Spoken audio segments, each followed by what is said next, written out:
couple of months back, I did a short video on social media just mentioning about like the time that we're coming into now in humanity, in consciousness as we breach into a new aeon, which again, probably people are sick of hearing me saying that word, but it is what it is. But I did a video talking about like just beware now we're coming into the time of the false prophets. Just remember everything in consciousness is cyclical. It has an infinite amount of different flavors of cycles that exist at all times and that are constantly moving, we'll say, in the grand arcanum of the greater or of the all, as we say in our Hermeticism. And so we're at this time now where we're at the time of the false prophets. And I just want to explain that. And so what happens is when consciousness is always evolving, it's always evolving. So if you could picture this cycle that's constantly expanding. Physics, they talk about the expansion of the universe. Well, we just know that that's just consciousness expanding. That's just the physical part, which is the universe. The physical part of consciousness, that's also, of course, visibly expanding, while consciousness itself is actually expanding at the non-physical level. But consciousness is always expanding. And so if you think about consciousness, the best way that I can use to try get people to comprehend it is if you think about a bandwidth and a radio. So if you think about the old analog radios, is you're tuning in a certain frequency for the antenna to pick up. So if you look at those old radios, if some of you are old enough to remember, they have a particular bandwidth. So the frequency range goes from whether it's, FM frequency modulation, or if it's, whatever bandwidth that we're talking about, it will go from, let's just say hypothetically, it goes from 80 to 105. So that's the frequency range that antenna can pick up. So it can't pick up below 80 and it can't pick up beyond the 105, we'll say. That's outside the frequency range, the bandwidth. And if we talk about consciousness, even at the collective level, we have a particular bandwidth. We're operating in that analogy between 80, let's just say 80 and 100 to round off those numbers. 80 and 100. And of course, consciousness is always gradually expanding, which means the frequency range that's available to our personal antennae is expanding. And when you hit these milestones, which are like the aeon that I talk about, which is moving from, again, I'm just going to swap the terminology here, age of Pisces into age of Aquarius, which for me really landed in the beginning of the new aeon for me was around the 22nd of March this year, 2026. What happens when we actually mark into a new aeon is the frequency range of consciousness goes up a really marker level. So the frequency range heightens, which means that we are now operating in a whole new bandwidth, which means that there's a whole lot of new conscious information that we're able to receive now through our antennae and pick up. That's why on the physical level, we're going to have new discoveries. You're going to have new ancient discoveries that can now be revealed because our bandwidth has expanded for us to be able to receive things at that new level. New ancient discoveries are going to be found. New advancements in technology around healthcare, medical, and all sorts of forms of technology and advances in science. Because now the bandwidth has expanded, it means that our antennae as humans and how we're all individually wired means that we're going to start picking up new ideas from divinity or from consciousness itself, because we have access to a new range now that we didn't before. This is all part of evolution, in the vastness of it all. And I want to start with that just to give an example. And so when I mentioned there a couple of months back in that social media video I did talk about beware now of the false prophets, is because as humanity is now receiving new information, they're going to, at first stage in most cases, process that new information from the old level of bandwidth. And that's why in consciousness we always talk about balance. Everything has to be balanced. The embodied state is a balance of all bodies: physical, emotional, mental, and spiritual. Spiritual body is really the divine consciousness as it comes into us, the light, as we start to integrate it and balance how we actually show up with that light. Because otherwise what happens is we show up in an imbalance, which can become tyrannical, or it can become more kind of laxy, we'll say, when we're not really stepping or embracing it at the true balance level. And so when we go up that frequency range and we're receiving new information, we have awareness now of things that we didn't before. And the shadow where it comes in humanity is a lot of people will run ahead at an immense pace with what they receive, but processing it from the old level. So again, I'm going to use this term of the aeon. So what we have worked through in the old aeon, we're going to apply that wisdom to the new consciousness that comes in, or the new ideas, we'll say. And so what you're doing is you're putting the old limitation on the new expansion. So you can see there that you're going to have that mismatch. And so when I talk about the false prophets, what I'm talking about there is you have to open up everything as symbolic. False prophets are people who are teaching you things or labeling things definitively as something because it hasn't been fully balanced or embodied yet. And so you're going to see, and you already do in humanity at the moment, you're seeing an influx of a lot of esoteric wisdom being shared. And I talk about this a lot. I talk about the trap of materialism, and I've mentioned it quite a lot. And that's kind of exactly what I mean in one fractal level that I'm talking about, or one analogy or example, is that people will now start to understand these through the mind or through the intellect a little bit deeper than what they did before, because the consciousness has expanded, the bandwidth, and they squeeze it into the old paradigm of the materialistic form. And that's false. It's true for their level of what they're comprehending, but it's not the truth. And so these people will get very, very loud because it's a human shadow that's going to move through them. It can show itself in many, many different ways, seeking attention, seeking validation, seeking money, seeking, all these different things of the material plane, is because I want to do this, but without taking the time to process it, to actually integrate it, embody it, and then find the balanced sense of how we share it. And I'm just using that as an example, just to be very, very clear, because it's something that's related to a lot of the work that I do myself, and I see it everywhere. With that, what you're going to also get is you're going to get a lot of people very, very much convinced and overly confident in a very definitive contrast of one side of a polarity about what things are.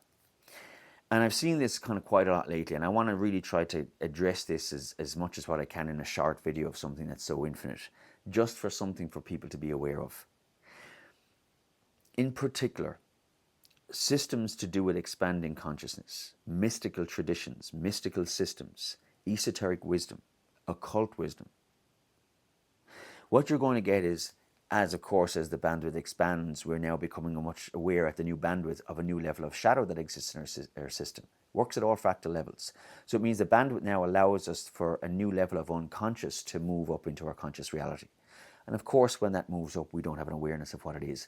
We think we're justified by how we act, which means the first stage of new awareness of any new part that opens up in the system, I always say there's two stages. There's projection and there's avoidance. Because when it comes up in the system first, we do not want to accept that that's the truth about us, because we're looking at something negative in ourselves. We're looking at a pattern, we're looking at a condition. It's karmic. We're looking at a wound in the system, and we don't want to identify with that so-called negative thing.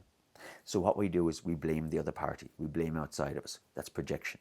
Or we avoid it. We go to all sorts of measures not to have to accept it. That can people go into addiction, overworking, into their vices, all sorts of ways that we avoid things, whatever it might be. Just not taking responsibility for what is actually ours. And so that's always the first stage.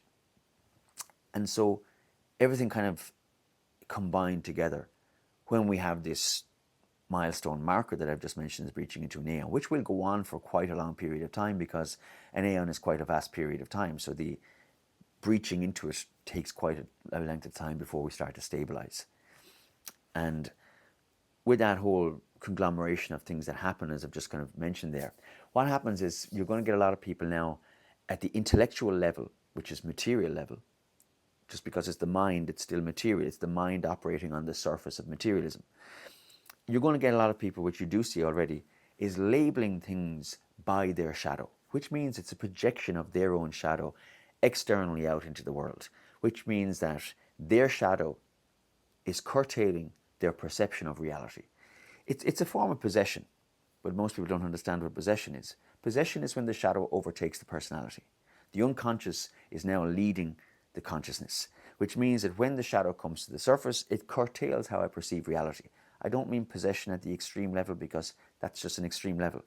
Possession also happens at a lesser level. Possession is just when the shadow overtakes the personality. It happens every single person on the planet at all stages when something new moves through us.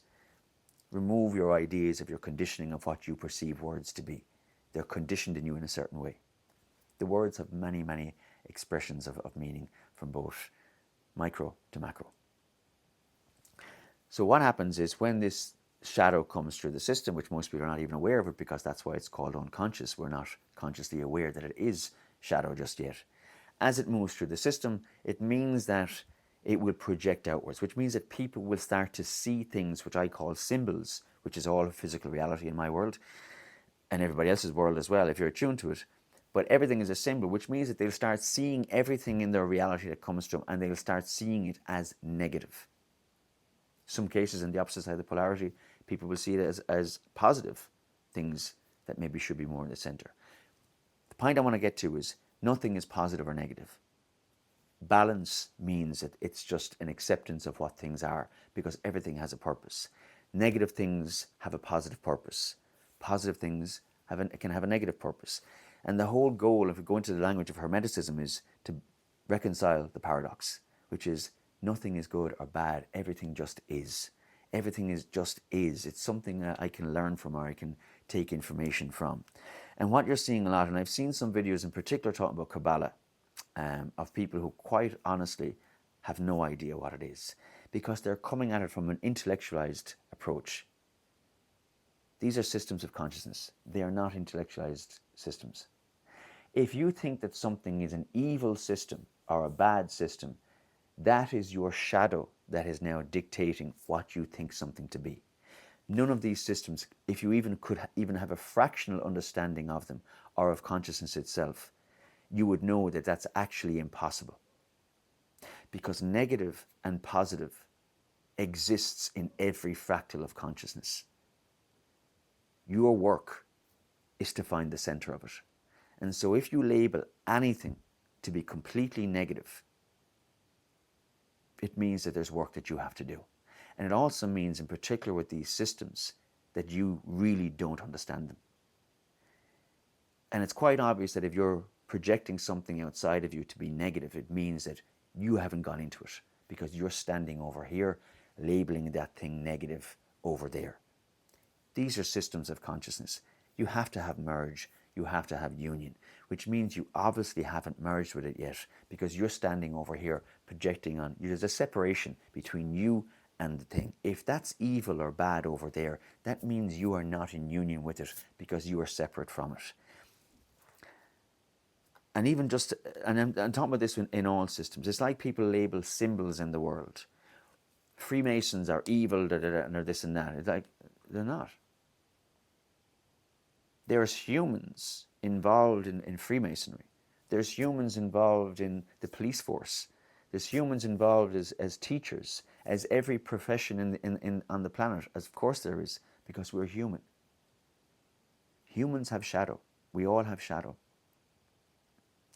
Shadows come into organizations. And if they happen to have leadership positions in organizations, that means that their shadow will come into organizations. No organization is bad. They can go bad or into shadow, but there's no organization that's bad. Just like there's no person that's bad. There's person who are completely consumed in their own shadow, but there's light in everything. And so if you're seeing things that way, it means that you're having a projection outward. And in particular with these kind of systems, it's like if somebody says to you that a particular symbol is evil. No symbol is evil. If you're seeing that a symbol is evil, that means that your shadow is projecting outwards, and it's reflecting back to you that shadow or that symbol is highlighting something that's in a negated, out of balance position in your system. Every single symbol is an expression of consciousness. Everything is an expression of consciousness, because everything is consciousness. If the symbol means negative to you, that means that it's highlighting something negative in your system. Every symbol means the extreme negative and the extreme positive, and it means every single thing in that bandwidth in between. Where that symbol catches you is where it's highlighting the imbalance of your system. If you think something is evil, that means that it has triggered something in your system that you need to balance. Nothing outside of you is evil. There is shadow that exists in the world at all levels, of course there is. But if something is activating you to that point, that has belonged to you. You are not responsible for anything or anyone else.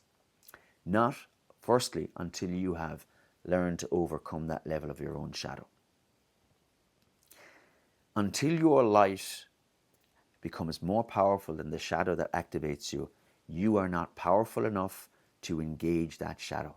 That's where people get entangled. If you want to run out there and blame everything outside there, that means that that shadow has more power over you than you do over it, which highlights you have work to do on working on that shadow piece and integrating it. When your light becomes, when you transmute that darkness into light, then your light has dominion over that darkness from around you. Something that you see in healing spaces all the time, in exactly this case, is that unless you have overcome the shadow in your own system, you can't create dominion on it over anybody else, your clients. This is where you start to come into where I have this term of mastery. Mastery is coming to that level, and the level where you can separate your consciousness of your individual to your external, which means that you can separate your mind out of the greater or the soul level mind, or the divine mind, you could say, where you can separate your own individual shadow, that it doesn't get entangled in spaces, or it doesn't get entangled in the work, it doesn't get entangled in the symbols that you read, that you're not projecting your own shadow into the symbol that you read for somebody else as an example. It's so infinite in what we can go into. But the main point is, this is what the false prophets are. The false prophets are the one who stand very, very assured, teaching and preaching and putting shadow into the world based on the shadow that they're not dealing with in themselves, telling you that systems are evil, or that symbols are evil, or things like that. And these are systems and symbols and things that are actually there, that are actually divine expressions there to set you free. You go under a shadow teacher who is now, their shadow has overtaken them, and they start telling you that this is evil and that is evil. They are now limiting the possibility of your freedom, because of their shadow telling them that some symbol is dark or some system is dark. Let's just take Kabbalah, because it's the one that I've seen kind of most people talk about lately. If they tell you that Kabbalah is dark, or it's an evil system, or the tree is evil, or it's this or that, just remember that's their shadow that they are possessed by, dictating now to students that something is evil. And that very thing that they're telling you is evil is the very thing that can set you free. Another example of this is the word occult. The word occult, when you say that word to a lot of people, even still today, because it's very ingrained at the soul's level, they get very tensed up, and they think that it means something like devil worship. That comes from the shadow that came through the church, that's still present in the church in a lot of cases, and that's not an attack at the church. The shadow in everything. There's a balance of positive and negative. The church, through its really, really overextension of tyrannical grip of control, especially through around the 1600s, where we had the Inquisition, and before, 1400s, you could say, through to about the 1700s, when we had the Inquisition. If you didn't do things by the church's way, of their rigidity, again, you can never make consciousness rigid because it always needs to expand, it needs to be malleable. It means that you were put to death. And so if you were herbalist or whatever went outside the thing, if you whatever, that was all considered thing. And that wisdom that had to go underground because it wasn't safe to be expressed anymore, because society was going to punish you for such wisdom, it means that it became hidden. And the word occult means hidden from the eye. Occult, hidden from the eye.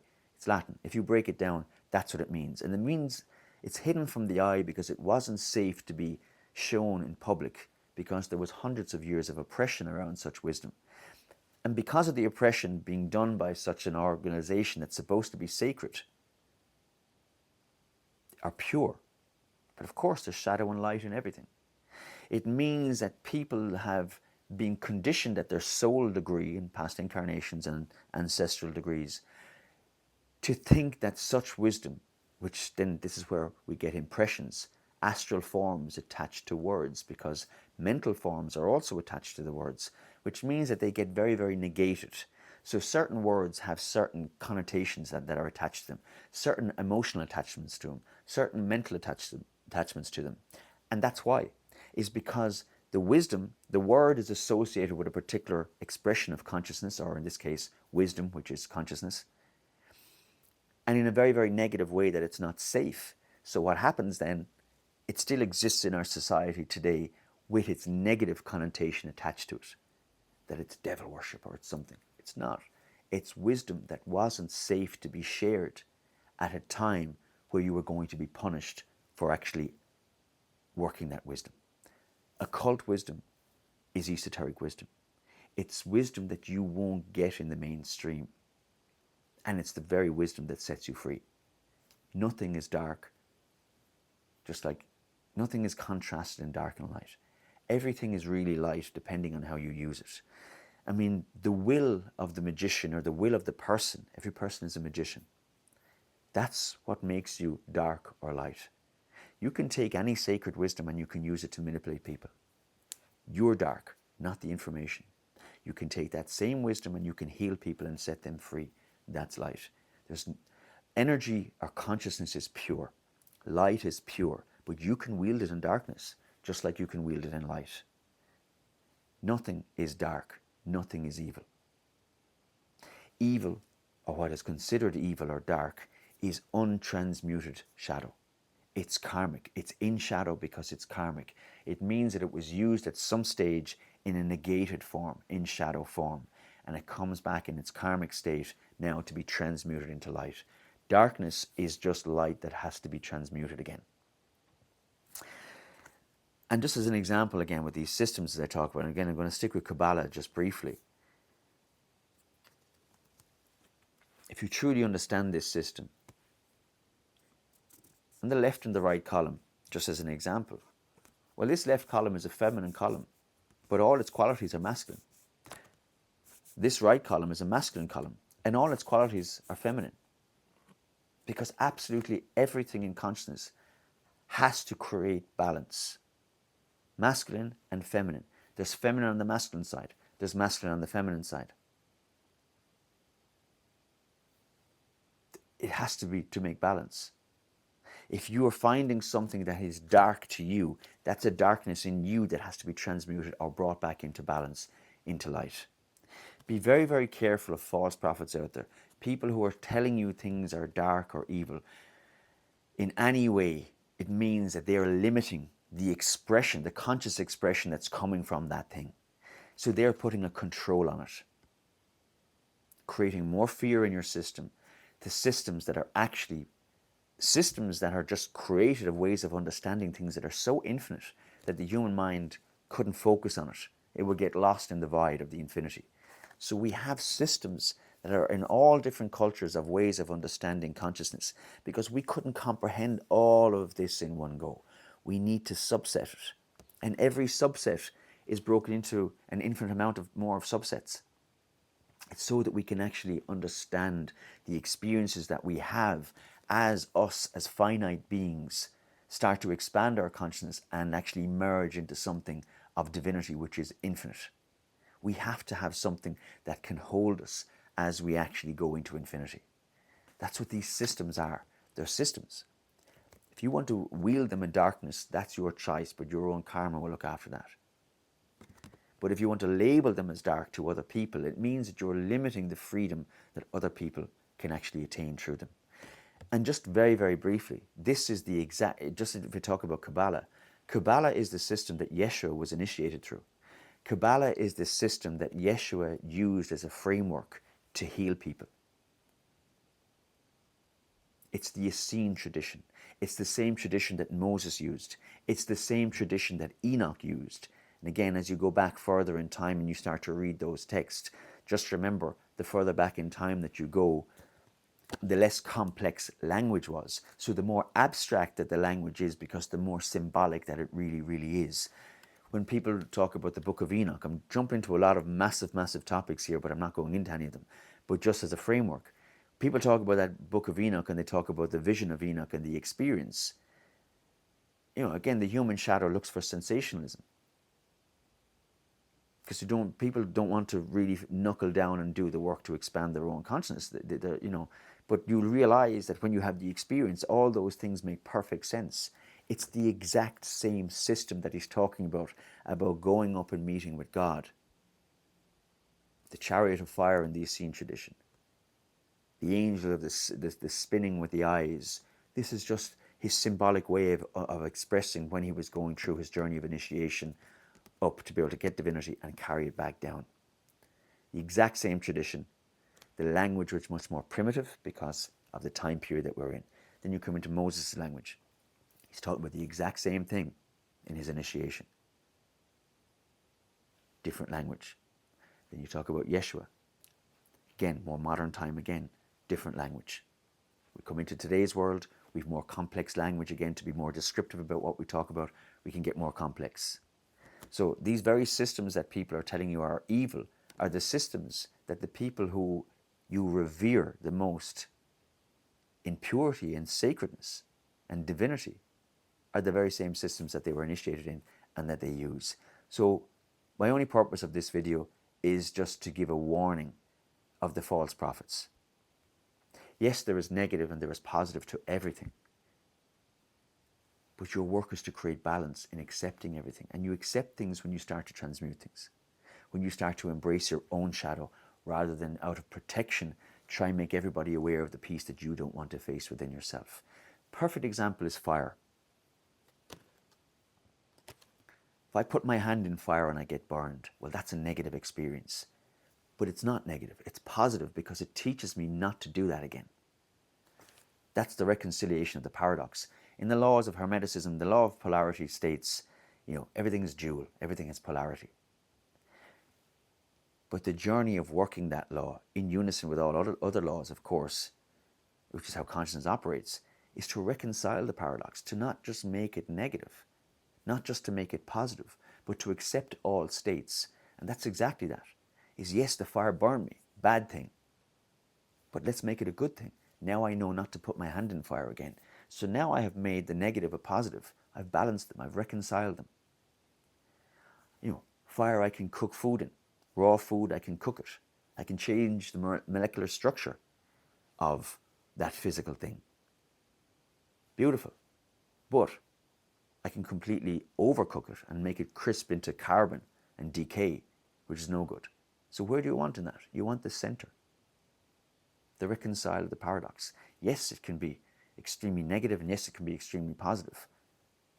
We want center in everything, and every single thing that exists. Everything is consciousness, and everything has its polarity. It's a sacred law that exists in all of consciousness. Even beyond the material plane, there will always be duality. That's why a chessboard has black and white squares. Chess is a symbolic representation of consciousness.